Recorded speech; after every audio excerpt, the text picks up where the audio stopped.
नमस्कार दोस्तों, मेरा नाम है सचित और आप देख रहे हैं मेरा यूट्यूब चैनल एसएस ज्ञान गुरु। तो दोस्तों, कैसे हैं आप सब? उम्मीद करता हूं अच्छे होंगे। आज की वीडियो में हम डिस्कस करने वाले हैं 22 अप्रैल 2020 के मोस्ट इंपॉर्टेंट करंट अफेयर के बारे में, जो आपके आने वाले एग्जाम के लिए काफ़ी इंपॉर्टेंट रहेंगे। तो आप वीडियो को लास्ट तक जरूर देखिएगा, जिससे आपको सभी क्वेश्चन अच्छे से याद हो जाएं। तो चलिए बिना देर के आज की वीडियो को स्टार्ट कर लेते हैं। तो फर्स्ट क्वेश्चन है हमारा, कोविड-19 के खिलाफ जागरूकता बढ़ाने के लिए किसने टीम मास्क फोर्स का गठन किया है? तो इसका जवाब है ऑप्शन सी, बीसीसीआई। तो आपको याद करना है कि बीसीसीआई ने कोविड-19 के खिलाफ जागरूकता बढ़ाने के लिए मास्क फोर्स का गठन किया है। तो चलिए इससे जुड़े कुछ इंपॉर्टेंट पॉइंट जान लेते हैं। यहाँ पर बात आई कोविड-19 की, कोरोना वायरस की। तो कोरोना वायरस की शुरुआत चीन के वुहान शहर से हुई है। वुहान से फैले कोरोना वायरस से होने वाली बीमारी को डब्ल्यूएचओ ने कोविड-19 नाम दिया है और वुहान में कोरोना वायरस को सार्स-कोव-2 नाम दिया गया है। चलिए इससे जुड़े बीसीसीआई की बात हुई थी वहाँ पर, तो बीसीसीआई जान लेते हैं कि भारत में जो क्रिकेट मैच होते हैं उनको बीसीसीआई ही रेगुलेट करता है। बीसीसीआई का फुल फॉर्म क्या होता है? Board of control for cricket in India. इसको हिंदी में क्या बोलते हैं? भारतीय क्रिकेट नियंत्रण बोर्ड। इसकी स्थापना 1928 को हुई थी। इसका मुख्यालय मुंबई में है और इसके अध्यक्ष सौरभ गांगुली जी हैं।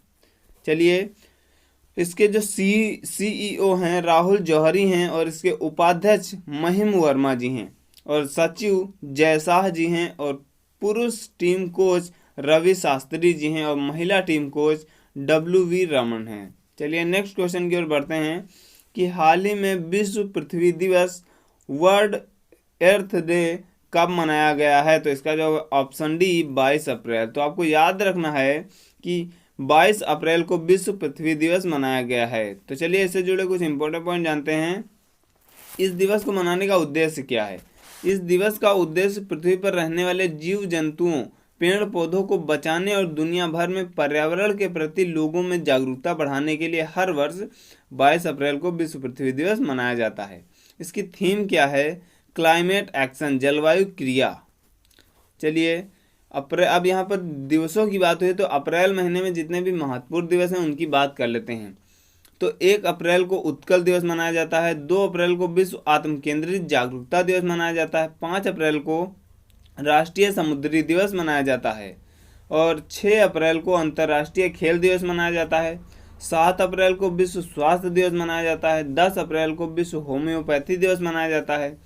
14 अप्रैल को भीमराव अंबेडकर जयंती मनाई जाती है। 18 अप्रैल को विश्व विरासत दिवस मनाया जाता है। 21 अप्रैल को सिविल सेवा दिवस मनाया जाता है और 22 अप्रैल को विश्व पृथ्वी दिवस मनाया जाता है, जो कि आज है।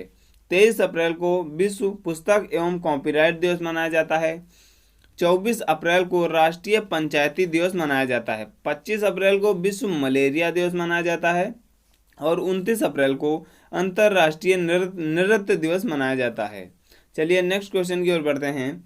कोविड-19 पर प्रश्नों के उत्तर देने के लिए किस राज्य सरकार की ने फेसबुक के साथ चैटबॉक्स विकसित किया है? तो इसका जवाब है ऑप्शन सी, पंजाब। तो आपको याद करना है कि कोविड-19 से रिलेटेड सवालों का जवाब देने के लिए पंजाब सरकार ने फेसबुक पर एक चैटबॉक्स विकसित किया है। चलिए इससे जुड़े कुछ इंपॉर्टेंट पॉइंट जानते हैं कि कोरोना वायरस की वजह सही जानकारी लोगों तक पहुंचाने के लिए पंजाब सरकार ने फेसबुक के सहयोग से चैटबॉट विकसित किया है। अब फेसबुक की बात यहाँ पर कर लेते हैं। तो फेसबुक की स्थापना कब हुई थी? 2004 में और इसका मुख्यालय कैलिफोर्निया USA में है। इसके CEO जो हैं मार्क जुकरबर्ग हैं। चलिए अब यहाँ पर बात हुई पंजाब की। ये यहाँ पर देखिए बात हुई है पंजाब की। तो चलिए पंजाब के बारे में भी कुछ जान लेते हैं। तो पंजाब की राजधानी क्या है? पंजाब की राजधानी चंडीगढ़ है और यहाँ के मुख्यमंत्री कैप्टन अमरिंदर सिंह जो कांग्रेस पार्टी से हैं और यहाँ के गवर्नर जो हैं विजेंद्र पाल सिंह बदनौर हैं। और पंजाब के पड़ोसी राज्यों की बात करें तो 4 पड़ोसी राज्य हैं। कौन कौन से हैं? राजस्थान, हरियाणा, हिमाचल प्रदेश और जम्मू कश्मीर। और पंजाब का एक पड़ोसी देश है जो है पाकिस्तान। पंजाब का एक पड़ोसी देश कौन सा है? पाकिस्तान। तो आपको याद कर लेना है। और पंजाब के उच्च न्यायालय के मुख्य न्यायाधीश कौन है? रविशंकर झा। रविशंकर झा जी जो हैं वो पंजाब के उच्च न्यायालय के मुख्य न्यायाधीश हैं। और पंजाब की लोकसभा में 13 सीटें हैं, राज्यसभा में 7 सीटें हैं और विधानसभा में 117 सीटें हैं। ये आपको याद कर लेना है। चलिए नेक्स्ट क्वेश्चन की ओर बढ़ते हैं कि हाल ही में मून जे इन किस देश के फिर से राष्ट्रपति बने हैं? तो इसका जवाब है ऑप्शन ए, दक्षिण कोरिया। तो आपको याद करना है कि मून जे इन दक्षिण कोरिया के फिर से राष्ट्रपति बने हैं। इससे जुड़े कुछ इंपॉर्टेंट पॉइंट जानते हैं। यहाँ पर बात है दक्षिण कोरिया की, तो दक्षिण कोरिया एशिया महाद्वीप में स्थित है। इसकी राजधानी सियोल है और यहाँ की करेंसी दक्षिण कोरियाई वान है और प्रधानमंत्री चुंग सै क्यों हैं और राष्ट्रपति मून जे इन हैं। और उत्तर कोरिया और दक्षिण कोरिया के बीच अंतर्राष्ट्रीय सीमा का नाम 38वीं समांतर रेखा है। चलिए नेक्स्ट क्वेश्चन की बात करते हैं कि किस भारतीय सेना ने कोविड-19 रोगियों के लिए इवैक्यूएशन पॉड तैयार किया है? तो इसका जवाब ऑप्शन सी, भारतीय नौसेना ने। तो आपको याद रखना है कि भारतीय नौसेना ने कोविड-19 के रोगियों के लिए इवैक्यूएशन पॉड तैयार किया है। चलिए इससे जुड़े कुछ इंपॉर्टेंट पॉइंट जानते हैं। भारतीय नौसेना, तो भारतीय नौसेना को हम इंडियन नेवी कहते हैं। इसका मुख्यालय कहाँ है? नई दिल्ली में है। और नौसेना दिवस जो है कब मनाया जाता है? 4 दिसंबर को मनाया जाता है। ये आप याद कर लीजिए। और नौसेना के अध्यक्ष जो हैं, भारतीय नौसेना के अध्यक्ष कौन है? एडमिरल करमबीर सिंह जी हैं। चलिए अब बात करते हैं कि अन्य जो सेनाएं हैं उनके अध्यक्ष कौन हैं, उनके प्रमुखों की बात कर लेते हैं। तो उप सेना प्रमुख जो हैं एस.के. सैनी हैं और थल सेना के अध्यक्ष जो हैं जनरल मनोज मुकुंद नरवाणे जी हैं। Chief of defence staff CDS Vipin Rawat हैं। ये मैं आपको हर एक वीडियो में बताता रहता हूँ, तो ये आप अच्छे से याद कर लीजिए, बहुत ही काम आने वाले हैं एग्जाम में आपको। तो चलिए, और वायुसेना के अध्यक्ष कौन है? Air chief marshal RK Bhadauria ji हैं। भारतीय तटरक्षक बल के अध्यक्ष कौन है? कृष्ण स्वामी नटराजन जी हैं। राष्ट्रीय सुरक्षा गार्ड NSG के अध्यक्ष अनूप कुमार सिंह हैं। और भारतीय रेलवे सुरक्षा बल सेवा RPFS के महानिदेशक कौन है? अरुण कुमार जी हैं। और केंद्रीय औद्योगिक सुरक्षा बल CISF के अध्यक्ष कौन है? राजेश रंजन जी हैं। और केंद्रीय रिजर्व पुलिस बल CRPF के अध्यक्ष कौन है? तो इसके अध्यक्ष आनंद प्रकाश महेश्वरी जी हैं। और सशस्त्र सीमा बल SSB के महानिदेशक कौन हैं? कुमार राजेश चंद्र जी हैं। चलिए अगले क्वेश्चन की ओर बढ़ लेते हैं। तो नेक्स्ट क्वेश्चन है, किस देश में फेसबुक ने third party fact chat system शुरू किया है? तो इसका जवाब है ऑप्शन ए, बांग्लादेश। तो आपको याद करना है कि बांग्लादेश में फेसबुक ने थर्ड पार्टी फैक्ट चैट का सिस्टम शुरू किया है। तो इससे जुड़े कुछ इंपॉर्टेंट पॉइंट जानते हैं। फेसबुक ने बांग्लादेश में third party fact check system के लिए भारतीय फैक्ट चेकिंग वेबसाइट बूम के साथ साझेदारी की है। इसमें जो फेक न्यूज़ फैलाई जाती है इसको क्रॉस चेक किया जाएगा। चलिए बात है बांग्लादेश की, तो बांग्लादेश की राजधानी क्या है? ढाका है और यहाँ की करेंसी टका है। और प्रधानमंत्री का क्या नाम है? शेख हसीना। और राष्ट्रपति यहाँ के अब्दुल हामिद हैं। और गंगा नदी को बांग्लादेश में पद्मा के नाम से जाना जाता है। ये पॉइंट आप याद कर लीजिए बहुत ही अच्छे से। गंगा नदी को बांग्लादेश में किस नाम से जाना जाता है? तो पद्मा के नाम से जाना जाता है। और बांग्लादेश भारत के साथ सबसे लंबी बाउंड्री बनाता है। इसकी लंबाई कितनी है वो भी जान लीजिए, 4096 किलोमीटर। बांग्लादेश जो भारत के साथ सबसे लंबी बाउंड्री बनाता है उसकी लंबाई 4096 किलोमीटर है। और बांग्लादेश के 5 पड़ोसी राज्यों की बाउंड्री, बांग्लादेश भारत के 5 पड़ोसी राज्यों की बाउंड्री को छूता है। वो 5 राज्य कौन से हैं? पश्चिम बंगाल, असम, मेघालय, त्रिपुरा और मिजोरम। ये 5 राज्य हैं जो बांग्लादेश भारत के 5 राज्यों की बाउंड्री को छूता है। चलिए नेक्स्ट क्वेश्चन की बात करते हैं। तो आपको बता दें, अगर आपको वीडियो पसंद आ रही हो तो वीडियो को लाइक कर दीजिए और वीडियो को शेयर जरूर कर दीजिएगा। साथ ही चैनल को सब्सक्राइब भी कर लीजिए और कमेंट में बताइए कि आपको वीडियो कैसी लग रही है। चलिए, हाल ही में किस IIT ने कोविड-19 मरीजों के लिए वार्ड विकसित किया है? तो इसका जो ऑप्शन डी, IIT रोपड़। चलिए इससे जुड़े कुछ इंपॉर्टेंट पॉइंट जानते हैं। कि पंजाब के रोपड़ में स्थित भारतीय प्रौद्योगिकी संस्थान आईआईटी ने आइसोलेशन वार्ड में रखे गए कोविड-19 मरीजों को बिना किसी संपर्क में आए दवाइयों और भोजन परोसने के लिए वर्डबॉट विकसित किया है। अब आईटीआई क्या है, आईआईटी क्या है? आईआईटी का फुल फॉर्म होता है इंडियन इंस्टीट्यूट ऑफ टेक्नोलॉजी। इसको हिंदी में भारतीय प्रौद्योगिकी संस्थान कहते हैं। और चलिए अगले क्वेश्चन की ओर बढ़ते हैं कि हाल ही में सेमलेस पुस्तक का विमोचन किया गया है, इसके लेखक कौन हैं? तो इसके लेखक ऑप्शन सी तस्लीमा नसरीन जी।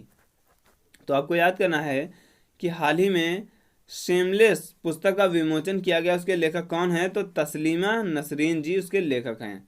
चलिए नेक्स्ट क्वेश्चन की ओर बढ़ते हैं। इससे जुड़े कुछ इंपॉर्टेंट पहले जान लेते हैं कि नसरीमा तसरीन जो है बांग्लादेश की हैं, ये आप याद कर लीजिए। चलिए नेक्स्ट क्वेश्चन है हमारा कि हाल ही में संयुक्त राष्ट्र चीनी भाषा दिवस United nation Chinese language day कब मनाया गया है? तो इसका जवाब है ऑप्शन डी 20 अप्रैल को। तो आपको याद करना है कि United nation UN Chinese language day 20 अप्रैल को मनाया गया है। तो चलिए इंपॉर्टेंट पॉइंट की बात करते हैं कि इस दिवस का उद्देश्य चीनी भाषा के साहित्य और इतिहास के बारे में पूरे विश्व में जागरूकता फैलाना है। चीन के व्यक्ति कंगीजी ने 5000 साल पहले चीनी अक्षरों को डिजाइन किया था।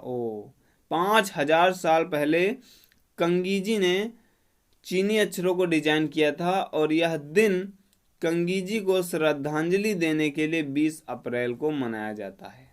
चलिए और कुछ इंपॉर्टेंट जान लेते हैं कि यूएन जो है तो इसको यूनाइटेड नेशन बोलते हैं, इसको हिंदी में संयुक्त राष्ट्र बोलते हैं। इसकी स्थापना 24 अक्टूबर 1945 को हुई थी। इसका मुख्यालय न्यूयॉर्क यूएसए में है और इसमें सदस्य 193 सदस्य हैं। चलिए नेक्स्ट क्वेश्चन की ओर बढ़ लेते हैं और इससे जुड़े पहले और कुछ इंपॉर्टेंट पॉइंट जानते हैं कि इसके अध्यक्ष जो है एंटोनियो गुटेरस हैं। और चीन की बात करें तो चीन एशिया महाद्वीप में स्थित है। चीन और भारत के बीच इंटरनेशनल बॉर्डर लाइन का नाम क्या है? मैकमोहन रेखा। चीन और भारत के बीच जो इंटरनेशनल बॉर्डर है उसका नाम, उस लाइन का नाम मैकमोहन रेखा है। चीन की सबसे लंबी नदी यांगत्से है और ये एशिया की सबसे लंबी नदी है। इसकी लंबाई 6300 किलोमीटर है, आप याद कर लीजिए। चलिए चीन की जनसंख्या जो है वह सबसे नंबर 1 पर है विश्व में। चीन जो है जनसंख्या की दृष्टि से विश्व में पहले नंबर पर है। चीन की राजधानी क्या है? बीजिंग है और यहाँ की करेंसी रेनमिनबी युआन है और राष्ट्रपति यहाँ के शी जिनपिंग हैं। चलिए अब नेक्स्ट क्वेश्चन की ओर बढ़ लेते हैं और लास्ट क्वेश्चन भी यही है कि हाल ही में जारी फिंच रेटिंग्स ने भारत की जीडीपी कितने प्रतिशत रहने का अनुमान लगाया है? तो इसका जवाब है ऑप्शन डी 1.8%।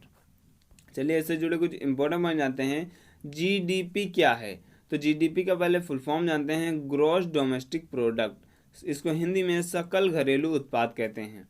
तो इसको जीडीपी की डिफिनेशन कैसे बनेगी कि किसी निश्चित चालू वर्ष में किसी राष्ट्र द्वारा उत्पादित समस्त वस्तुओं व सेवाओं के कुल मूल्य को जीडीपी कहते हैं। किसी निश्चित चालू वर्ष में किसी राष्ट्र द्वारा उत्पादित समस्त वस्तुओं व सेवाओं के मूल्य को, किसी निश्चित कोई एक, मान लीजिए एक 2020 चल रहा है तो इस वर्ष में राष्ट्र द्वारा उत्पादित जितनी भी वस्तुएं और सेवाओं के मूल्य को ही जीडीपी कहते हैं। चलिए इससे जुड़े इंपॉर्टेंट पॉइंट जानते हैं कि फिंच रेटिंग्स क्या होती है। तो फिंच रेटिंग्स एक अमेरिकी क्रेडिट रेटिंग एजेंसी है। इसकी स्थापना 1914 में हुई थी।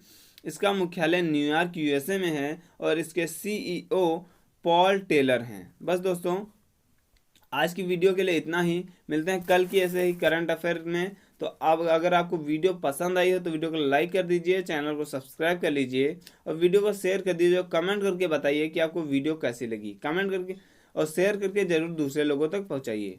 तो मिलते हैं ऐसी नेक्स्ट वीडियो में, तब तक के लिए goodbye, thank you and wish you all the best.